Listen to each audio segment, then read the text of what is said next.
জেলে চলে যান সবচেয়ে বেশি কারা? সব মুসলমান, অধিকাংশ। থানার লকআপে যান, সবচেয়ে বেশি কারা? উত্তর একটাই, মুসলমান। সরকারি চাকরিতে যদি আনুপাতিক হারে বিচার করেন ভারতবর্ষের অন্য রাজ্যের সঙ্গে, বিশেষ করে গুজরাটের সঙ্গে পশ্চিমবঙ্গের স্থান কোথায় হিসাব করুন।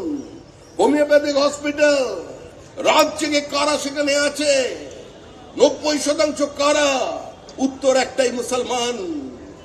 নরেন্দ্র মোদী ভারতবর্ষে 2014 আগে প্রধানমন্ত্রী ছিলেন না।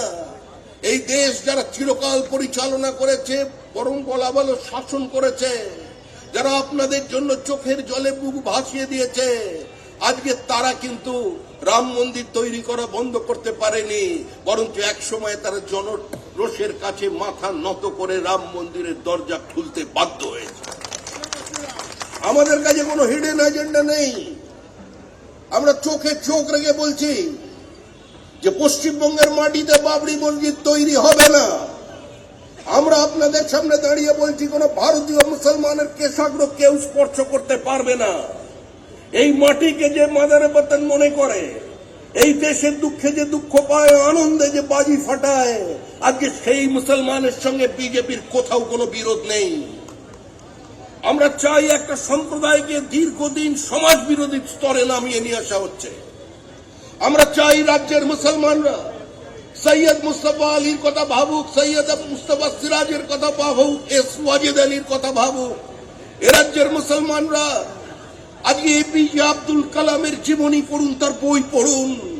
কিন্তু যারা গোটা রাজ্যের মুসলমানকে ওই টুকরে টুকরে গ্যাংয়ের সঙ্গে ভারত তেরি টুকরে হোঙ্গে ইনশাল্লাহ ইনশাল্লাহ বলে ওদের লাইনে দাঁড় করিয়ে দিচ্ছেন, আমাদের লড়াই তাদের বিরুদ্ধে।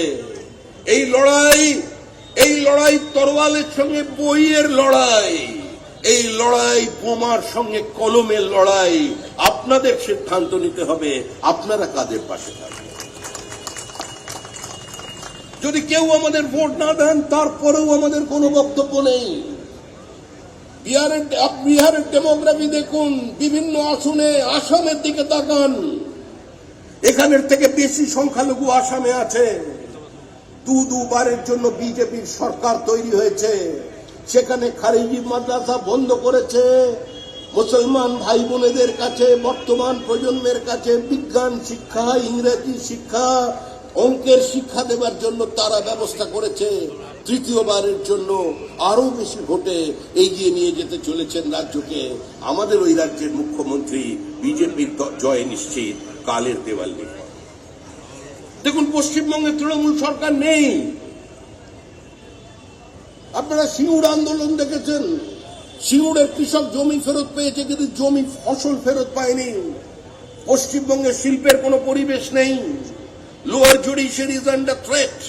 বিচারপতিরা আক্রান্ত, বিচারপতির ঘরে ঢুকে তাকে ফিজিক্যালি ম্যানহ্যান্ডেল করা হচ্ছে। বিভিন্ন জায়গায় গিয়ে বিচারপতির বাড়িতে পোস্টার লাগিয়ে দেওয়া হচ্ছে। রাজ্যের যিনি, আমাদের বিধানসভার যিনি স্পিকার আছেন, শ্রদ্ধেয় বিশিষ্ট আইনজীবী, যিনি আধুনিক কালে ধৃতরাষ্ট্র, যিনি মৃত্যু মিছলে মুকুল রায়কে দেখে চিনতে পারেননি, উত্তরাধিকারের সঙ্গে হাঁটা দেখেও বুঝতে পারেননি যে এই মুকুল রায় ও বিজেপির মুকুল নয়, ওই মুকুল কুসুমিত হয়ে অন্য জায়গায় পৌঁছে গিয়েছিল, এটা উনি মেনে নিতে পারেননি। আজকে এটাই চলছে পশ্চিমবঙ্গের রাজনীতি। কলকাতা বিশ্ববিদ্যালয়ের উপাচার্য বলছেন, আচার্যকে রাজ্য সরকার চায় না আমি আপনার সঙ্গে দেখা করি, তাই আপনি এখানকার ওয়েলকাম গেস্ট নন। সামনে আপনার ধর্মতলা চেহারা দেখুন। কলকাতায় সৌন্দর্যায়ন করবেন মুখ্যমন্ত্রী, বদলা নয় বদল চাই এর কথা বলেছিলেন। আরে আমাদের মুখ্যমন্ত্রী তো কবি, আমাদের মুখ্যমন্ত্রী সুরকার, আমাদের মুখ্যমন্ত্রী গীতকার, আমাদের মুখ্যমন্ত্রী ছবি আঁকেন। আর তিনি কি সুন্দর ছবি এঁকে দিয়েছেন গোটা ধর্মতলা জুড়ে। 100 বছরের প্রাচীন দোকানের সামনে ববি হাকিমের লোকজন বসে পড়েছেন। উনি আবার গর্ব করে বলছেন, কলকাতার মহানাগরিক ফিরহাদ হাকিম, যে আমার কনস্টিটিউয়েন্সিটা তো মিনি পাকিস্তান।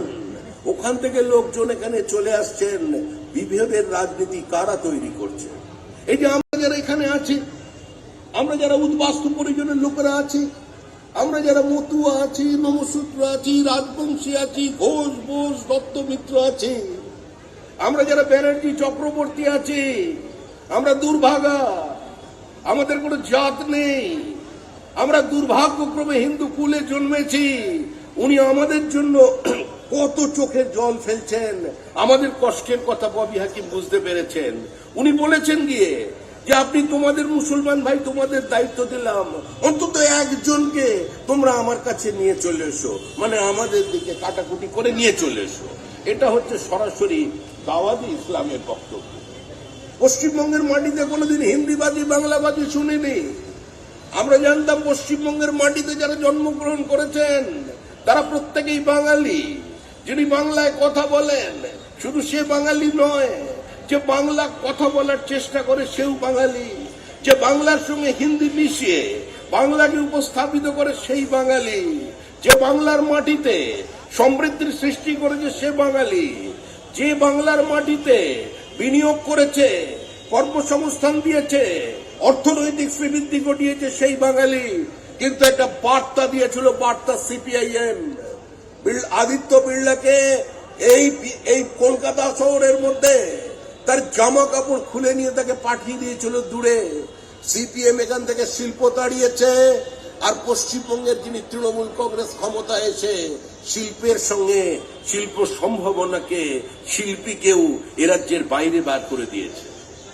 আমাদের রাজ্যে কি শিল্প চলেছে? পার্থ চট্টোপাধ্যায় ছিলেন শিল্পমন্ত্রী, বলেছিলেন 1,42,000 কোটি টাকা তিনি বিনিয়োগ নিয়ে আসছেন খুব তাড়াতাড়ি। পার্থ চট্টোপাধ্যায়ের আমলে দেখলাম পার্থ চট্টোপাধ্যায় উনি একটা শিল্পের উদ্বোধন করেছিলেন, রেকর্ডে আছে, আপনারা সাংবাদিকরা দেখিয়েছেন। তিনি কি পোল্ট্রির মুরগি, মানে মুরগির পোল্ট্রির উদ্বোধন করছেন পশ্চিমবঙ্গের শিল্প সম্ভাবনা। উড়িষ্যার মুখ্যমন্ত্রী তিনি এলেন, তিনি এসে 1,00,000 কোটি টাকার বিনিয়োগের রাজ্য থেকে নিয়ে চলে গেলেন। দিলওয়ালে দুলহানিয়া লে যায়েঙ্গে। পশ্চিমবঙ্গের সমস্ত শিল্পের টাকা বিভিন্ন রাজ্যে চলে যাচ্ছে। মুখ্যমন্ত্রীর পাশে দাঁড়িয়ে বিজেপিএসের মঞ্চ থেকে যারা বলছেন, মানে ওই এক ভদ্রলোক যিনি বুদ্ধদেব ভট্টাচার্যকে ব্র্যান্ড বুদ্ধ আখ্যায়িত করেছিলেন, তিনি মুখ্যমন্ত্রী দাঁড়িয়ে আছেন পাশে। আর তিনি কি করছেন তার 10 বছরের রেকর্ড দেখুন, সমস্ত বিনিয়োগ করেছেন উত্তরপ্রদেশ আর মধ্যপ্রদেশে। পশ্চিমবঙ্গের একজন বাংলার শিল্পপতি জ্যোতিবাবুকে একটা হয় নাকি লোকে বলে, তিনি টাকা তৈরি করলেন পশ্চিমবঙ্গে।